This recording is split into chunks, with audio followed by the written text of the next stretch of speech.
दहेज प्रताड़ना से पीड़ित महिलाओं ने एसपी से लगाई न्याय की गुहार। जिले की एक विवाहिता ने अपने ससुराल पक्ष पर 11 साल से लगातार दहेज प्रताड़ना करने और जहर देने का गंभीर आरोप लगाया। महिला का कहना है कि 2015 में उसकी शादी हुई थी।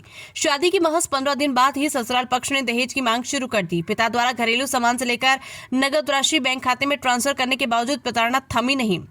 पीड़िता के अनुसार बड़ा नंदोई सरकारी शिक्षक, बड़ी ननंद, छोटी नंद, सास और ससुर ने मिलकर मुझे जहर दिया, जिससे मैं आईसीयू में भर्ती रही। मैं प्रेग्नेंट थी, लेकिन मारपीट के कारण मेरा गर्भपात हो गया। महिला ने बताया कि भीमगंज थाने में शिकायत करने के बावजूद कोई कार्रवाई नहीं हुई। मेरे ससुराल वाले घर में तोड़फोड़ कर चुके हैं। मुझे जबरदस्ती जहर दिया गया और मुझे पति के साथ नहीं रहने दिया जाता। चूंकि सभी सरकारी नौकरी में, इसलिए मेरी सुनवाई नहीं हो रही। पीड़िता ने कहा कि वर्तमान में उसकी 2 बेटियां हैं। महिला ने आरोप लगाया कि बेटा नहीं होने के कारण भी हो सकता है। उसने कहा कि अब वो न्याय की उम्मीद में एसपी कार्यालय पहुंची है।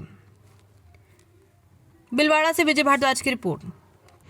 जी बता। मेरी शादी 5 जून 2015 में हुई थी। उसकी शादी के 15 दिन बाद मेरे को दहेज के लिए परेशान किया जा रहा था और उसके बावजूद जो दहेज उन्होंने मांगा, मेरे पापा मम्मी ने उनको सब ला के दिया। पैसों से लगा के जो घर का सामान वगैरह, राशन पानी सब ला के दिया उनको। पैसे उनके खाते में ट्रांसफ़र करवाए। मैंने पैसे दिए उनको, मेरे हस्बैंड और ससुराल वालों के। मेरे बड़ा नंदोई जी प्रहलाद राय, वो जो गवर्नमेंट टीचर है। मेरी बड़ी ननंद आशा देवी, वो, और मेरी छोटी ननंद लक्ष्मा, मेरे ससुर जी केसरीमल जी, मेरी सास सीताबाई और मेरे जेठ जी किशन खोईवाल, मेरा हस्बैंड जो होमगार्ड में सर्विस है, उनके हॉस्पिटल में सर्विस है, जो वो मेरे को मारने की धमकी देते हैं आए दिन। और मेरे को 3 बार उन्होंने पॉइजन दिया है। मेरी कोई कार्रवाई नहीं हुई है। 2 जून को मेरे को 3 दिन आईसीयू में एडमिट रखा। मेरी कोई भी कार्रवाई नहीं हुई है। मेरे पास सारे प्रूफ हैं उनके खिलाफ। और मेरे को उसके बावजूद भी परसों के दिन मेरे घर में घुस के मेरे सामान तोड़े फोड़े करे। और मेरे को मेरी सास आए दिन मेरे को मारती है। और मेरी जेठानी जो कहती है तेरे को तेरे हस्बैंड के साथ में नहीं रहने देना चाहती हूँ मैं, तो वो मेरे हस्बैंड को मेरे पास आने नहीं दे रही। आज 1 महीना और 6 दिन हो गए मेरे हस्बैंड को। खाली बीच में 3 दिन आए थे। और अभी मैं प्रेग्नेंट थी, तो उन्होंने मेरे साथ मारपीट करी, तो मेरा बेबी मिसकैरेज हो गया। और मैं ना भीमगंज थाने में कार्रवाई करती हूँ, पुलिस को बुलाती हूँ। कोई पीएल मीणा साहब है, जो उन्होंने मेरे साथ बदतमीजी करी, उनकी रिकॉर्डिंग मेरे पास है। उन्होंने गाली गलौज करी मेरे साथ। और मेरे घर में रात को 11:10 पे आए मेरे घर में। और उसके बावजूद मैंने उनका वीडियो बना दिया है। वो मेरे साथ बदतमीजी कर रहे थे। ड्रिंक करके आए मेरे घर में। मेरे हस्बैंड ने मारपीट करी, सब सामान बिखेर दिया। तो मैंने उनको फ़ोन करा कि आप आके देखे जाओ एक बार।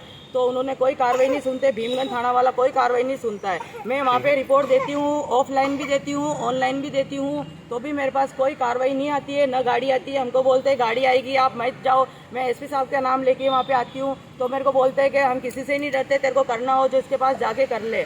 उन्होंने मेरे को ये बोला है। उनकी सारी रिकॉर्डिंग मेरे पास है और उनका वीडियो मेरे पास है, सब चीज़ें मेरे पास है। और मेरे ज्वेलरी बेच के मैंने बच्चों का खर्चा निकाल रही हूँ। मैं बहुत परेशान हूँ, मैं मजबूरन हूँ। और मेरे को बोलते हैं कि मैं 2 लड़कियाँ होने के बाद, दोनों ऑपरेशन से लड़कियाँ हुई है, तो वो बोलते हैं ससुराल वाले, मेरी बड़ी ननंद, बड़े नंदोई जी, मेरी जेठानी और मेरी सास, इन चारों ने मिलकर 2 जून को मेरे को घर नीचे बुला के, मैं नीचे नहीं गई तो मेरे दरवाज़ा तोड़ के घर में घुस के मेरे को पॉइजन दिया। और मेरे हस्बैंड को फ़ोन किया कि इसको ले जा हॉस्पिटल। मेरी 90% इतनी हालत खराब थी। मेरे बच्चों की वजह से मैं बच पाई हूँ। आज मैं आपके सामने खड़ी हूँ। मेरी कोई कार्रवाई नहीं हो रही है, कहीं भी सुनवाई नहीं हो रही है। आज यहाँ किन से मिलने आए आप? और मैं आज एसपी साहब और कलेक्टर साहब के यहाँ पे पेश हुई हूँ। तो जो हमारे ऐसे समाज के हैं, तो वो मेरे को कार्रवाई नहीं करवाने दे रहे। कहते हैं कि हम समाज के, और मैंने समाज के सबके साथ हेल्प मांगी, मेरे समाज वालों के। और एक कोई प्रभु पीटीआई है, वो मेरे घर में तोड़े फोड़े करके गए। आप आके देख सकते हो। मेरे अलमारी तोड़ दी, मेरे बहुत सारे सामान ऐसे तोड़े फोड़े करके चले गए। और वो मेरे को बोलते हैं समाज वाला मेरे जुत्ती के नीचे मेरे पियर में आए। पुलिसकर्मी कौन है जो समाज के हैं, जो आपको कार्रवाई करने के लिए रोक रहे हैं? वो अभी जो मैं आई थी, तो सुरेश चंद्र, वो बोलते हैं मैं तुम्हारे को बहन बनाता हूँ और मैं कार्रवाई नहीं करने देती हूँ। उन्होंने मेरे हस्बैंड के नंबर लिए और अभी उनको फ़ोन करा। उनको बोलते पहले कार्रवाई मत करो, मैं समझाइश करवाता हूँ। मेरे पास सारे प्रूफ है। अब आगे क्या करना चाहोगे आप? मैं चाहती हूँ कि मेरा हस्बैंड नहीं रखना चाहता है तो समाज में बात करो। कोर्ट में आके बात करो कि किस वजह से मेरे बच्चा नहीं है, बेटा नहीं है, मेरे दोनों बेटियां हैं, मेरे ऑपरेशन से बेटियां हुई है, मेरे को शादी को 11 साल हो गए, मेरे 10 साल में मेरी बेटी चल रही है, छोटी बेटी है, इसकी तबीयत देख लो आप, इतनी खराब है तो भी एडमिट नहीं करवाया। मैंने दूसरों से पैसे उधार लाके ऑटो करके मैं हॉस्पिटल में आपने आरोप लगाया कि आपके बच्चों के साथ भी मारपीट की मेरे जाती है। बच्चा जी सर, मेरे बच्चों के साथ मारपीट करी जाती है और मेरी बड़ी बेटी को डराया धमकाया जाता है कि तू कुछ भी नहीं बोलेगी थाने में, इससे झूठ बुलवा जाता है, इसको डराया धमकाया जाता है। और समाज के जो बड़े जो बजर दादाबाड़ी में रहती हूँ और समाज का कोई भी मेरी हेल्प आपके पति का नाम क्या है जिसके ऊपर आप आरोप लगा रहे हो?